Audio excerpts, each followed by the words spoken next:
தினம்தோறும் விளக்கேற்ற நல்ல எண்ணெய் இதயம் நல்லெண்ணெய்.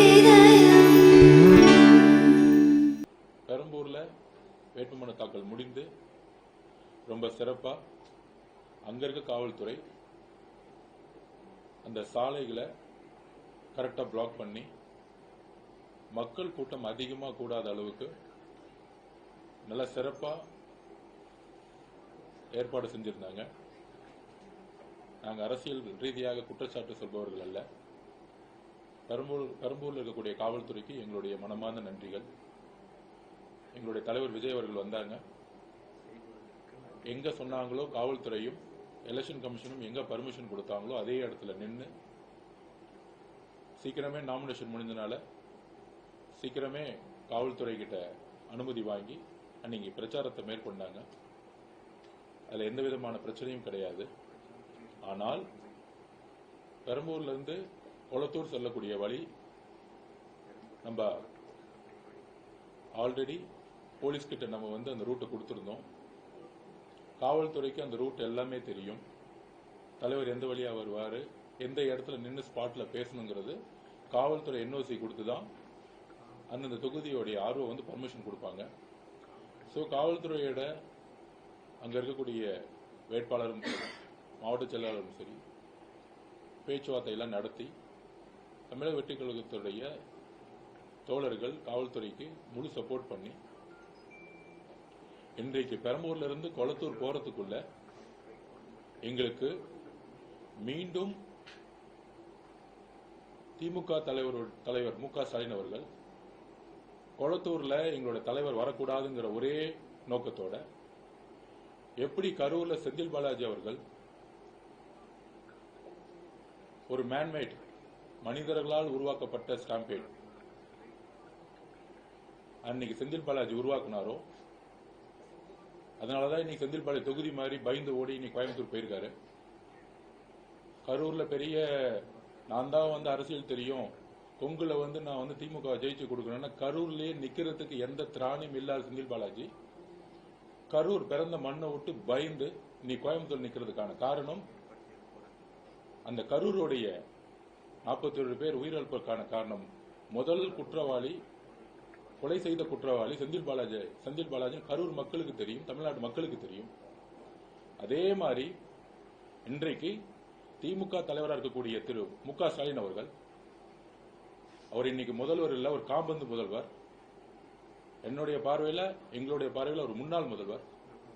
தன்னுடைய தொகுதிக்குள்ள யாருமே பிரச்சாரம் பண்ணக்கூடாது, இத்தனை நாள் ஜெயிச்சதுக்கான காரணம் ஒரே காரணம் தான், எதிர்த்து நிக்கிறதுக்கு அங்க ஆள் கிடையாது. அதிமுகவும் இல்ல, எந்த கட்சியும் கிடையாது. யார் நின்னாலும் விலைக்கு வாங்கிடணும். இதுதான் இந்த திமுக குடும்பத்துடைய வலு, ஒரு ஜனநாயகமற்ற செயல். அப்ப எங்களுடைய தலைவர் கொளத்தூர்ல எங்களுடைய வேட்பாளர் பிரச்சாரம் செய்யும் பொழுது பெரம்பூர்ல இருந்து கொளத்தூருக்குள்ள லைவ்ல இருக்கு, நீங்க பாத்திருப்பீங்க. எந்த இடத்துலயும் காவல்துறை இல்லவே இல்லை, எந்த இடத்துலயும் இல்லை. இன்னைக்கு காலையில வீட்டுல இருந்து பெரம்பூர்ல நாமினேஷன் பண்ணி முடிச்சு நாமினேஷன் பண்ண இடத்துல இருந்து ஒரு ஸ்பாட்டை கொடுத்து பெரம்பூர்ல இருக்க காவல்துறை மக்களுடைய பாதுகாப்பை கருதி ரோட பிளாக் பண்ணி அவர் அமைதியா பிரச்சாரம் பண்ணிட்டு அடுத்த பிரச்சார ஸ்பாட் போறதுக்குள்ளேயே கொளத்தூர்ல வந்தா எந்த விதமான காவல்துறையும் சப்போர்ட் இல்லை. தலைவருடைய பாதுகாப்புக்கு எல்லா விதமான ஒய்பிரிவு இருக்கு, தொண்டர்கள் இருக்காங்க. ஆனால் ஒவ்வொரு ரோடுலையும் எழுச்சியா வரக்கூடிய மக்கள் கூட்டம், அதுவும் குறுகிய சாலைகள். அந்த குறுகிய சாலைகள்ல முக்கியமாக அதிகப்படியான பெண்களும் குழந்தைகளும், நாங்க குழந்தைகள் வர வேண்டாம்னு சொல்லி நான் கையெடுத்து கூப்பிட்டு பொதுமக்கள்கிட்ட சொல்லி இருக்கிறோம்.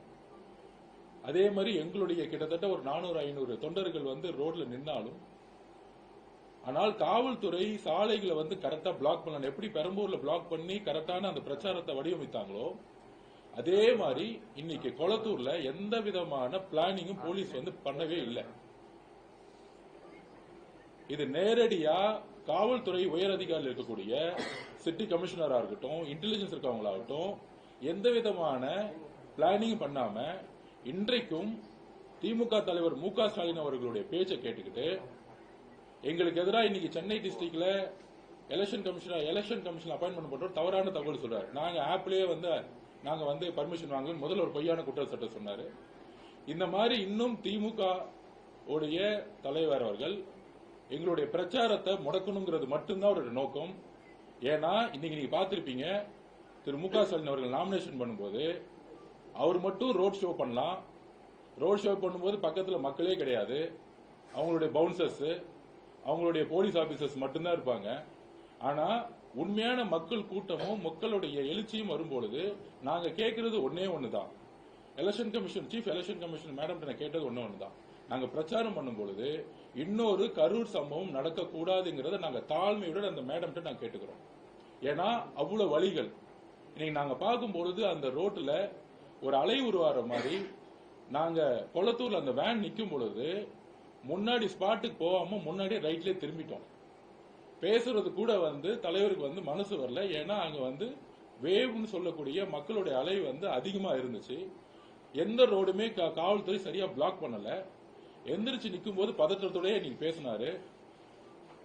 எங்க கண்ணு முன்னாடி திருப்பியும் எந்த காவல்துறையும் உள்ள விடாம மக்கள் இந்த குறுகிய சாலையில கூடட்டும், அளவுக்கு அதிகமான கூட்டம் கூடட்டும், அதுக்கப்புறம் திருப்பி இடிச்சிட்டு திருப்பி கீழே விழுந்தா திருப்பியும் எங்க தலைவர் மேல பழி போட்டு திருப்பியும் இன்னொரு கரூர் சம்பவத்தை இன்னைக்கு மு.க. ஸ்டாலின் அவர்கள் தன்னுடைய கொளத்தூர் தொகுதியில நடக்கணும்னு முற்பட்டாரு.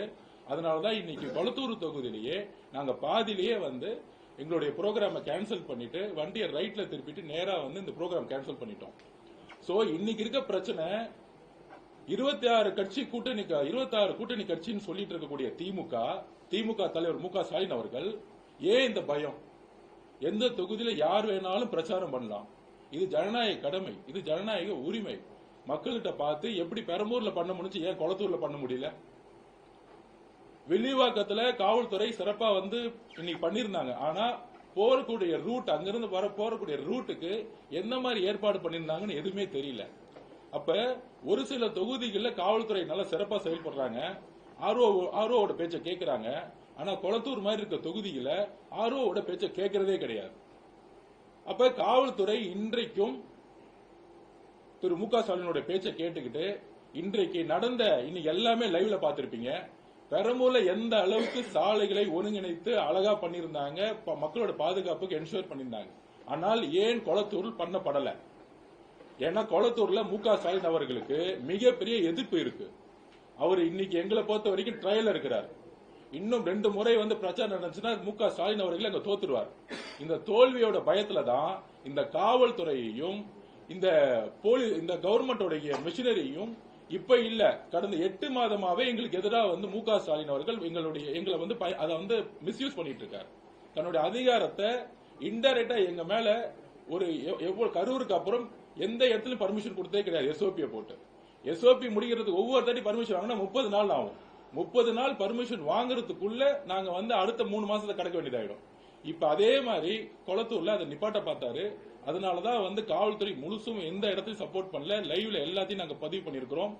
தயவு செய்து எலெக்ஷன் கமிஷனுடைய சீஃபுக்கு நாங்க ரிக்வெஸ்ட் பண்றோம், காவல்துறையை தயவு செஞ்சு இடமாற்றுதல உருவாக்கணும். இன்றைக்கும் முக்கியமான தொகுதிகளில் போக முடியல.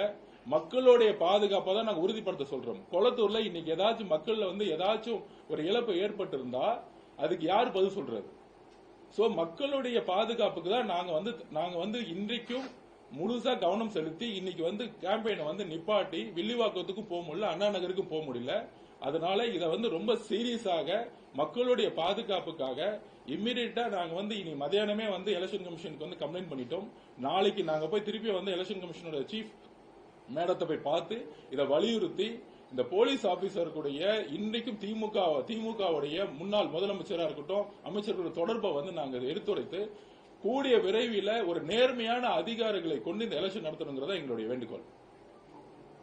சென்னை மாவட்டத்தில் மட்டும் சொல்றீங்களா? இல்ல ஆல் ஓவரா சொல்றேன். தேர்தல் இல்ல இன்னைக்கு தான் முதல்ல நாங்க ஆரம்பிச்சோம். இன்னைக்கு முதல்ல ஆரம்பிக்கும் போதே நான் தான் சொல்றேன், நாங்க யாரையும் குறை சொல்லணும். பெரம்பூர்ல ரொம்ப ரொம்ப நேர்மையான ஒரு அதிகாரிகள் இருந்தனால அது வந்து கரெக்டா இருந்துச்சு. ஆனா கொளத்தூர்ல மட்டும் ஏன் எங்களால போக முடியல? எங்களோட பிரச்சாரத்தை ஏன் ஆன் ஸ்பாட்டுக்கு எங்களால போக முடியல? பெரம்பூர்ல பண்ண மாதிரி அந்த ரோட பிளாக் பண்ணி பேரிகேட்ஸ் போட்டுட்டு மக்களை ஒரு டிஸ்டன்ஸ், ஒரு 50 மீட்டர் டிஸ்டன்ஸ்ல வச்சிருந்து இந்த இடத்துல மட்டும் தான் நீங்க நிக்கணும்னு ஒரு கரெக்டான பிளான் பண்ண காவல்துறையை நாங்க தலைவணங்குறோம். எங்களுக்கு யாரையும் குறை சொல்லணும்னு எங்களுக்கு அவசியம் இல்ல, அரசியல் பண்ணல. எங்களுக்கு திருப்பியும் மனித இழப்புகளோ மனித உயிர்களோ ஏற்பட்ட கூடாதுங்கிற ஒரே விஷயத்த நாங்க திருப்பி பதிவு பண்றோம். அரசியல்ல ஜனநாயக பூர்வமா நம்ம எதுக்கலாம், சண்டை போடலாம், ஓட்டுல வந்து மக்கள் டிசைட் பண்ணிட்டோம். ஆனால் மக்களுடைய பாதுகாப்பை வச்சு ஒரு கட்சியும் ஒரு தலைவரையும் ஒரு விஷயத்தை கிரியேட் பண்றது திமுக அப்பையிலிருந்து முற்பட்டுட்டே இருக்கு. ஏன்னா அவங்களுக்கு பேசுறதுக்கு எதுவுமே கிடையாது. இந்த விஷயத்தை நாங்க திருப்பி பதிவு பண்றோம். திமுகவுடைய தலைவருடைய ஸ்டாலின் அவர்கள் அப்பையிலிருந்து கரூர் இன்சிடென்ட்ல இருந்து அது பண்ணிக்கிட்டே இருக்கிறாரு. அவர் அமைதியா இருப்பாரு, யாரையும் திட்ட மாட்டாரு, எந்த கட்சி பேரையும் சொல்ல மாட்டார். ஆனா தன்னுடைய காவல்துறையும் தன்னுடைய அதிகாரத்தையும் துஷ்பிரகம் பண்ணிக்கிட்டே இருக்காரு. அதுதான் இன்னைக்கு கொளத்தூர் நடந்தது. அந்த கொளத்தூர்ல அவர் ரோட் ஷோ போறாரு. மக்களுடைய செல்வாக்கு என்ன இருந்துச்சு? ஆனா நாங்க உள்ள நுழையும் பொழுது எத்தனை மணி நேரம் நாங்க வந்து வெயிட் பண்ணி மக்களோட ஆதரவோட அந்த குளத்தூர்ல இருந்தோம் உங்களுக்கு தெரிஞ்சிருக்கும். இதோட பயம் தான் திருப்பி காவல்துறையை வந்து ஒரு மிஸ்லீட் பண்ணிட்டு இருக்கிறத நாங்க பதிவு பண்றோம். இது தமிழகம் முழுவதும் நடக்க கூடாதுங்கிறதுக்காக தான் இதை சீரியஸா எடுத்து இன்னைக்கு கேம்பெயினை நாங்க நிப்பாட்டி நாளைக்கு வந்து முறையில்லான்னு இருக்கோம். காவல்துறையை உடனடியா பொதுவா எந்த ஸ்டேட்ல எலெக்ஷன் கமிஷன் வந்தாலும் ஒரு சுழற்சி அடிப்படையில் மாட்டுவாங்க. இன்னும் மாற்றப்படல. அதை நாங்க கடுமையா நாளைக்கு வலியுறுத்துவோம். நீங்க சொல்லும் போதே அவரை காபந்து முதலமைச்சர் சொல்லியாச்சு. அதிகாரம் இல்லாத ஒருத்தர் தான் நம்ம காபந்து முதலமைச்சர் சொல்றோம். ஒரு இடத்துல ஆர்வோ வந்து உங்களுக்கு முறையான பர்மிஷன், பெரம்பூர்ல ஆர்வோ கண்ட்ரோல்ல இருக்க காவல்துறை வந்து உங்களுக்கு முறையான பர்மிஷன் கொடுக்குறாங்க ஆர்வோட உத்தரவுக்கு. குளத்தூர்ல கொடுக்க மாட்டேங்கிறான்னு சொல்றது முரணா இல்லையா? ஒரு தொகுதியில ஒரு ஆர்வம் கொடுக்குறாங்க, தேர்தல் ஆணைய கட்டுப்பாட்டுல இருக்க ஒரு ஆர்வம் வந்து கொடுக்குறாரு, இன்னொரு தொகுதியில கொடுக்க மாட்டேங்கிறது முரணா இல்லையா? இல்ல, அதுதான் நான் திருப்பி சொல்றேன். ஆர்வ பர்மிஷன் கொடுத்தாலும் லாண்ட் ஆர்டர் வந்து அந்த காவல்துறை கிட்ட இருக்கு. என்ஓசிங்கிறது காவல்துறை தான் கொடுக்குறாங்க. நான் அந்த காவல்துறை வந்து இன்னும் முக ஸ்டாலின் சார் சிஎம்ஆ இருக்கும் பொழுது என்ன யாரெல்லாம் அப்பாயின்மெண்ட் பண்ணப்பட்டாங்களோ அவங்களே தான் கண்டினியூ ஆறாங்க. சேம் அதே தான், அதே டிஜிபி, அதே போலீஸ் கமிஷனர், அதே தான் கண்டினியூ ஆயிட்டு இருக்காங்க. அப்ப சுழற்சி அடிப்படையில் மாற்றக்கூடியது ஒரு இயற்கையாவே நடக்கும். இன்னும் தமிழ்நாட்டில் அது நடக்கல. அதை நாளைக்கு நாங்க வந்து கடுமையா வலியுறுத்துவோம். இந்த கொளத்தூர்ல இந்நேரம் மக்களுக்கு பல்வேறு பிரச்சனைகள் இந்நேரம் நடந்திருக்கும். அங்க நான் ஸ்பாட்ல இருந்தேன், நான் அந்த வேன்குள்ள இருந்தேன். உடனடியா தலைவர் வந்து சொன்னாரு, இல்ல இந்த சிச்சுவேஷன் வந்து இந்த குறுகிய சாலையில மக்கள் வந்து 10,000 பேர் இல்ல 500 பேர் இருக்க ஒரு 2000 பேர் இருக்க இடத்துல கிட்டத்தட்ட 15,000-20,000 பேர் நிக்கிறாங்க. இந்த இடத்துல நம்ம வந்து சீக்கிரம் முடிச்சுட்டு நம்ம வந்து கிளம்புறது மக்கள் பாதுகாப்புக்கு நல்லதுன்னு தலைவர் அந்த ஸ்பாட்லயே முடிவு எடுத்தாரு. அததான் நாங்க வந்து இமீடியட்டா முடிச்சிட்டு நாங்க வந்து அவர் வீட்டுக்கு போனாரு. இந்த மாதிரி சந்தர்ப்பங்கள் இருந்தா தமிழ்நாடு முழுசு பிரச்சாரம் பண்றதுல பல்வேறு சிக்கல்கள் வரும். இதை கடுமையாக நாங்கள் வந்து நாளைக்கு வந்து முறையிடுவோம். ஏன்னா ஆல்ரெடி முதலமைச்சர் மு.க. ஸ்டாலினால் அப்பாயின்மெண்ட் பண்ணப்பட்டவங்க இன்னைக்கும் அந்த பதவியில் உட்கார்ந்துட்டு அந்த விசுவாசம் வந்து எலெக்ஷன் கமிஷன்ல காமிக்காம இன்னைக்கும் அந்த வீட்டுக்கு தான் அவர் காமிச்சிட்டு இருக்காங்க. அதுதான் நாங்க பதிவு பண்றோம். முடியாம போனதுக்கு திட்டமிட்ட சதி முதல்வர் பண்ணதா வந்து நீங்க சொல்றீங்க கரெக்டா? கண்டிப்பா தன்னுடைய தொகுதிக்கு வரக்கூடாதுன்னு அவர் வந்து தன்னுடைய தொகுதி அவருக்கு வந்து தெரியும். இன்னைக்கு அவர் ரோட் ஷோ பண்ணாரு. எந்த மக்கள் செல்வாக்கும் இல்ல. நீங்களே பாத்திருப்பீங்க வீடியோல. ஒரு 20 பவுன்சர் சுத்தி இருக்கிறாங்க. போலீஸ் ஆபீசர் மட்டும்தான் இருக்க, மக்கள் கிடையாது. ஆனால் ஒரு மக்கள் சக்தி வாய்ந்ததா ஒரு தலைவர் வரும்பொழுது அவர் உள்ள விடக்கூடாது. எப்பயுமே காம்படிஷன்ல தனியா நின்று யாருமே காம்படிஷன் இல்லாம ஜெயிச்சிட்டு இருக்காரு. இன்னைக்கு ஒரு காம்படிஷன் வரும்போது அந்த போட்டியே வரக்கூடாது, தொகுதிக்குள்ளே வரக்கூடாதுன்னு சொல்லிட்டு காவல்துறையை வந்து அவர் பாட்டி எந்த வித வேலை செய்ய விடாம நிப்பாட்டி இருக்கிறாரு. அதுதான் நீங்களே இன்னைக்கு வீடியோ நீங்க தான் ப்ரூஃப். ஏன்னா எல்லா மீடியாவும் கூட சேர்ந்தே வந்தாங்க, வேன் பின்னாடியே வந்தாங்க, வேன் முன்னாடியே வந்தாங்க. பெரம்பூர்ல எந்த அளவுக்கு காவல்துறை ஒரு பக்காவா பிளான் பண்ணி அந்த பிரச்சாரத்துக்கு எங்களுக்கு சப்போர்ட் பண்ணாங்க. நாங்களும் அவங்களுக்கு என்னெல்லாம் தேவையோ அன்னைக்கு சப்போர்ட் பண்ணோம். இன்னைக்கு பெரம்பூர்ல நாங்க எந்த கட்சிக்காரங்களும் கூப்பிடவே இல்லை. நீங்க மாவட்ட செயலாளர் கேளுங்க, எந்த விதமான கட்சிக்காரங்களும் நாங்க அழைக்கவே இல்லை. இயற்கையா அந்த மக்கள் கூட்டம் தான் வந்தாரு, பேசினாரு, கிளம்பிட்டார். ஏன்னா எங்களுடைய பிரச்சாரம்ங்கிறது அவர் வந்து அந்த தொகுதியில் நின்று அந்த மக்கள் கிட்ட பேசி கூட்டத்தை கூட்டணும்னு எங்களுக்கு அவசியம் கிடையாது. நின்று பேசி லைவ்ல டிவில பார்த்தாலே மக்கள் போதுங்கிறத எங்களோட அழைப்பு எப்பயுமே கொடுத்துட்டே இருக்கும். மித்தவங்க மாதிரி மித்த கட்சி மாதிரி மக்களை ஆர்கனைஸ் பண்ணி வண்டியில கூட்டிட்டு வந்து நிக்க வேண்டிய பழக்கம் எங்களுக்கு கிடையாது. அமைதியான முறையில் அந்த தொகுதியில மக்கள் கடமையாற்ற எங்க தலைவர் வரும்பொழுது ஒரு 20 நிமிஷம் அவர் பேசக்கூடிய பேச்சு மக்கள்கிட்ட டிவி வழியாகவும் சோசியல் மீடியா வழியாகவும் யூடியூப் மூலியம் வந்தாலே போதும்னு நினைச்சுதான் நாங்க பிரச்சாரத்தை உருவாக்கிட்டு இருக்கோம். அதனால கட்சிக்காரர்களோ மாவட்ட செயலர்களோ இந்த கூட்டத்தை கூட்டிட்டு வர பழகம் எங்களுக்கு இயற்கையா கிடையாது. ரெண்டாவது, இவர் வெளியே வந்தா என்ன மாதிரி மக்கள் கூட்டம் வரும்னு ஆல்ரெடி தமிழ்நாடு பார்த்திருக்கு. அப்படி இருக்கும்போது காவல்துறை தெரியாதா பெரம்பூர்ல இருந்து கொளத்தூர் போறதுக்குள்ள என்ன மாதிரி சாலைகள் இருக்கு, எந்தெந்த ரோட பிளாக் பண்ணும் அப்படிங்கிறது ஒரு ஏன் கொளத்தூர் இருக்க காவல்துறைக்கு மட்டும் தெரியல? இதுதான் சூழ்ச்சிங்கிறேன். இன்னைக்கு ஏதாவது இன்சிடென்ட் நடந்துருந்துச்சுன்னா உடனே திருப்பி வந்து விஜய் வந்து கொலை செஞ்சுட்டாரு, அவருக்கு வந்து வழி நடத்தல, கட்சி நடத்தல. காவல்துறை இன்றைக்கும் அவர் போட்ட கமிஷனர் தான், அவர் போட்ட கமிஷனர் தான் இருக்கிறார். எங்களுக்கு அவர் மேல வந்து எப்பயுமே ஒரு குற்றச்சாட்டு இருந்துகிட்டே இருக்கு. அப்ப தேர்தல் கமிஷன் மாத்தணும்னு கேட்கிறோம். நாளைக்கு கண்டிப்பா அது முறையிடும் தான் நான் பதிவு பண்றேன். சார், இப்ப தொடர்ச்சியா வந்து எதிர்கட்சிகள் வந்து யாருமே சொல்லல இது போல குற்றச்சாட்டு. ஆனா டிவிக்கு தொடர்ச்சியா பாத்தீங்கன்னா பிரச்சாரத்துக்கு வந்து எங்களுக்கு பர்மிஷன் தரல, சரியான போலீஸ் பாதுகாப்பு இல்ல, தேர்தல் அதிகாரிகள் சரியா இல்ல, காவல்துறை சரியா இல்ல, தொடர்ச்சியா அதிகாரிகள் மேல புகார் சொல்றதுக்கான காரணங்கள் என்ன சார்? மக்கள் அதுதான் சொல்றேன். நீங்க உங்களுடைய மீடியாவே எங்களை வந்து டெய்லி ஃபாலோ பண்றீங்க. மித்த கட்சி கூட்டம் வந்து ஆர்கனைஸ் பண்ணி கூட்டிட்டு வர்றது, காசு கொடுத்து கூட்டிட்டு வர்றது, ஒரு எழுச்சியான கூட்டங்கிறது ஒரு இடத்துல 10,000 பேர் நிக்கணும்னா அங்க 50,000 பேர் எழுச்சியா வந்தாங்கன்னா அந்த ரோட பிளாக் பண்ணி ஒரு இடம் ஃபில் ஆயிருச்சுன்னு வச்சுக்கோங்க. ஒரு ரோட்ல 10,000 பேர் தான் நிக்க முடியும் அப்படின்னா 10,000 பேருக்கு மேல ரோட பிளாக் பண்ணி அவங்களை டைவர்ட் பண்ணி விடணும். அதை வந்து நாங்க செய்ய முடியாது. நாங்க என்ன செய்ய முடியும்னா யாருமே கூப்பிடுறது இல்ல. நாங்க வந்து மித்த கட்சிக்காரங்களாம் பக்கத்து தொகுதியில இருந்து கூட்டிட்டு வராங்க, 300 ரூபாய் கொடுத்து கூட்டிட்டு வருவாங்க. நீங்க அதிமுக கட்சியா இருக்கட்டும், திமுக கட்சியா இருக்கட்டும், எல்லாருமே காசு கொடுத்து கூட்டிட்டு வராங்க. இயற்கையா எழுச்சியா யாரும் ஓடி வந்து எந்த தலைவர்களுடைய பேச்சையும் கேட்கறது இன்னைக்கு இல்ல. இன்றைக்கு வரக்கூடிய எழுச்சி உங்களுடைய மீடியா, எல்லா மீடியாவும் ஏன் வந்து தலைவருடைய லைவ் வந்து டெலிகாஸ்ட் பண்றீங்க? ஏன்னா இது இயற்கையா வந்து மக்களுடைய ஒரு கூட்டம் வராங்க பாக்குறதுக்கு, அவங்களுக்கு பேசுறது கேட்க வராங்க. அப்ப வரும்பொழுது அந்த கூட்டத்துக்கு பர்மிஷன் கொடுக்க கூடாதுன்னு நினைக்கிறாங்க. அப்படியே வந்தாலும் 10,000 பேர் இருக்க இடத்துல 50,000 பேர் வந்து அவங்களுக்குள்ள பிரச்சனை ஏற்படுத்தி அந்த கூட்டத்தை முடக்கணும்னு நினைக்கிறாங்க. மக்களுடைய பாதுகாப்புக்கே சேலஞ்ச் ஆனாலும் பரவாயில்ல நினைக்கிறது தான் ஒரு அரசியல் முதுச்சேற்ற தன்மைங்கிறத நாங்க பதிவு பண்ணிட்டே இருக்கிறோம்.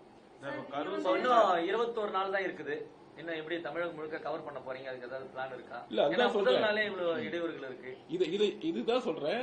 எங்களுக்கு தலைவர் வந்து தமிழ்நாடு முழுசும் போறதுக்கான எல்லா டூர் ப்ரோக்ராம் போட்டாச்சு. பர்மிஷன்ஸ் கொடுத்துட்டு இருக்காங்க, பர்மிஷன்ஸ் போயிட்டு இருக்கு. இப்ப பர்மிஷன் கேட்ட ஆப்ல கேட்டா தலைவர் வந்து தேர்தல் கமிஷனை பார்த்துட்டு வந்த பிறகு பர்மிஷன் கொடுக்க ஆரம்பிக்கிறாங்க.